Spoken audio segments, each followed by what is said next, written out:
नमस्कार बंधुरा, आमी तुहिन और आमार किचेने आपनादेर सबाइके स्वागत। पौष संक्रांतिर दिने बांगाली पिठे खाबे सेटा तो बुझलाम, किन्तु पायेस खाबे ना सेटा कि होते पारे? ताओ आबार नलेन गुड़ेर क्षीर क्षीर टाइपेर पायेस कि जे अनबद्ध लागे, जारा भालो खाय पायेस ताराई जाने। चलुन देखे नेওয়া যাক কিভাবে চালের পায়েস বানাতে হয়, তাও আবার নলেন গুড় দিয়ে। দেখে নিন। প্রথমে একটা বাটি নিয়ে নেব 1/3 কাপ পরিমাণে গোবিন্দভোগ চাল। গোবিন্দভোগ চাল ছাড়া পায়েস যেন সেই গন্ধ স্বাদ কোনোটাই আসে না, তাই গোবিন্দভোগ চাল কিন্তু মাস্ট। বড়জোর আপনারা তুলাই পাঞ্জি চাল কিন্তু ইউজ করতে পারেন। এবার পরিমাণ মতো জল দিয়ে চালটাকে ভালো করে 2-3 বার ধরে ধুয়ে নিতে হবে। আমার চালটা ধোয়া হয়ে গেছে। এবার একটা ছাঁকনির মধ্যে চালটাকে রেখে জল ঝরতে দিতে হবে। অবশ্যই কিন্তু এই স্টেপগুলো করবেন। এইবার এটা জলটা ঝরতে ঝরতে এবার দুধটা বসিয়ে দিতে হবে। এবার নিয়েছি 1.5 লিটার পরিমাণে ফুল ফ্যাট ক্রিম মিল্ক। এই ফুল ফ্যাট ক্রিম মিল্ক যদি আপনি নেন তাহলে কিন্তু যে কোনো পায়েস দুর্দান্ত লাগে খেতে। প্রচণ্ড পরিমাণে ফ্যাট থাকার কারণে খুব তাড়াতাড়ি কিন্তু পায়েসটা তৈরি হয়ে যায়, প্লাস প্রচণ্ড পরিমাণে খেতে ভালো হয়। অবশ্যই নেবেন। এইবার একটা পাত্র বসিয়ে দিয়েছি। পাত্রটাকে মিডিয়াম ফ্লেমে বসিয়ে দেওয়ার পর দিয়ে দেবো এখানে 1/2 কাপ পরিমাণে জল। জলটা দিয়ে তারপরে কিন্তু দুধটা দেবেন। এতে দুধটা কিন্তু ফেটে যাওয়ার সম্ভাবনা কমে যায়। এইবার 1.5 লিটার দুধ আমি এর মধ্যে দিয়ে দেবো। দিয়ে হাই ফ্লেমে কন্টিনিউ এটাকে ফুটাতে হবে, প্লাস কন্টিনিউ কিন্তু হাত চালাতে হবে।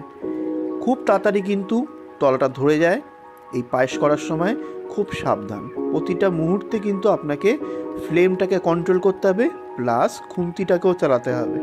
পায়েসে যদি একটুখানি পোড়া লেগে যায় পায়েস খেতে কিন্তু একদমই ভালো লাগে না, পুরো পায়েসটা কিন্তু নষ্ট হয়ে যাবে। কন্টিনিউ দুধটাকে ফোটাতে আমাকে এখানে নিয়ে আসতে হবে 60%-এ, মানে 40% রিডিউস করতে হবে। কারণ এই 60% হওয়ার পরেই তবেই কিন্তু চালটা দিতে হবে। চলুন দুধটা এখানে ফুটতে থাকুক, চালের কাজটাকে সেরে নিই। কিভাবে চালটা দিলে তবে পায়েসটা খেতে আরও ভালো হবে, আরও গন্ধ হবে, সেই প্রসেসটাই, সেই পদ্ধতিটাই আপনাদেরকে শিখিয়ে দেবো। এইবার একটা প্যান বসিয়ে দিয়েছি। প্যানটাকে মিডিয়াম ফ্লেমে ভালো করে গরম করে নিয়েছি। তারপরে দিয়ে দেবো 1 টেবিল স্পুন গাওয়া ঘি। এইবার ঘিটা মেল্ট হয়ে যাওয়া অবধি এটাকে একটুখানি ভালো করে নাড়াচাড়া করে নিতে হবে, আর অবশ্যই লো ফ্লেমে রাখতে হবে, ঘি কিন্তু পুড়ে যায়।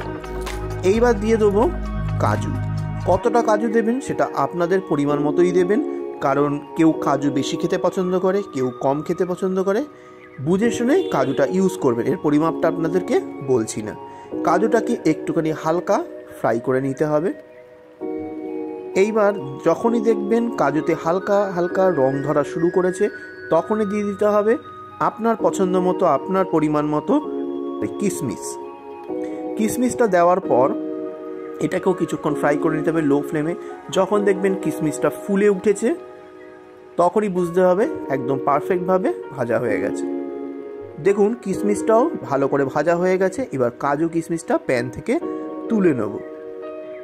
এইবার এই ঘিয়ের মধ্যেই দিয়ে দেবো ধুয়ে জল ঝরিয়ে রাখা চালটা। আর ফ্লেমটা কিন্তু আমি অফ করে দিয়েছি এই মোমেন্টেই, কারণ প্যানের যে হিটটা রয়েছে সেই হিটেই কিন্তু ফ্রাই হবে। অত্যাধিক যদি এখানে পোলাওয়ের মতো করে ফ্রাই করেন তাহলে কিন্তু দুধে দেওয়ার পর ওটা সেদ্ধ হতে প্রচুর টাইম লেগে যাবে। তাই বুঝে শুনে, হিটটা খুব ইম্পর্টেন্ট জিনিস এখানে।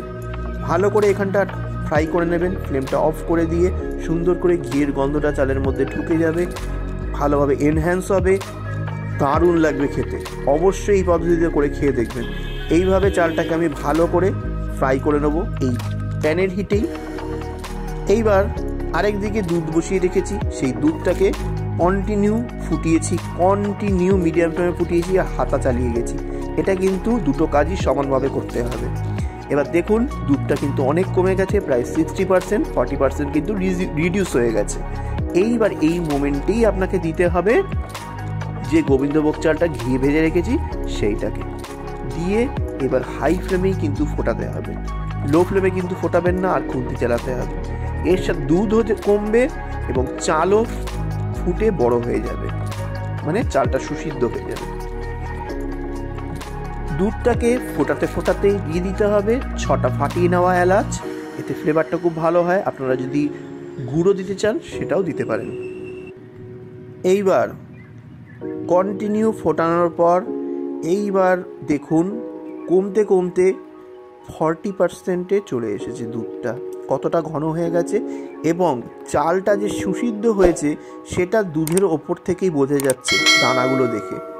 এই মোমেন্টেই কিন্তু আপনাকে ফ্লেমটা অফ করতে হবে, আর এখানে ফ্লেমটা অফ করে দিয়ে বা লো করে দিয়ে অ্যাড করতে হবে গুড়।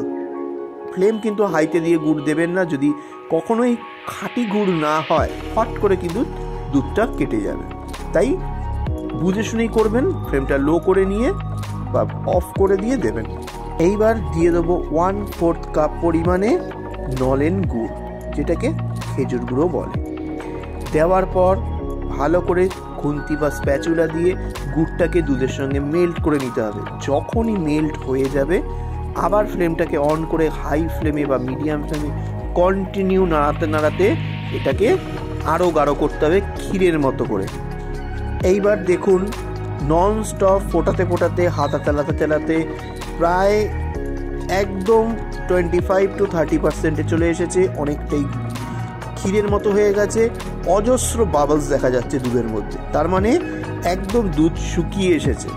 এই মোমেন্টেই দিতে হবে কাজু আর কিশমিশটা, যেটা ভেজে রেখে তুলে রেখেছিলেন। দেওয়ার পরে ভালো করে মিক্স করে দিয়ে কিছুক্ষণ ফুটালেই আপনাকে বন্ধ করে দিতে হবে। একদম পারফেক্ট সময় কিন্তু এখনই বন্ধ করতে হবে, কারণ যখনই পায়েস ঠান্ডা হয়ে যাবে একদম শুকিয়ে অল্প হয়ে যাবে। তাই একটু তরল রেখে পায়েসটা কিন্তু মানে ফ্লেমটা অফ করতে হবে, তলেই কিন্তু ঠান্ডা হলে একদম পারফেক্ট পায়েস যেটা আপনারা খেতে পছন্দ করেন সেরকমই তৈরি হবে। তাহলে রেসিপিটা কেমন লাগলো অবশ্যই কমেন্ট করে জানাবেন, আর যদি ভালো লাগে অবশ্যই বন্ধুদের সঙ্গে আত্মীয় স্বজনের কাছে রেসিপিটা শেয়ার করবেন, আর সাবস্ক্রাইব করে বেল আইকন ক্লিক করে অল করতে কিন্তু ভুলবেন না যেন। নমস্কার।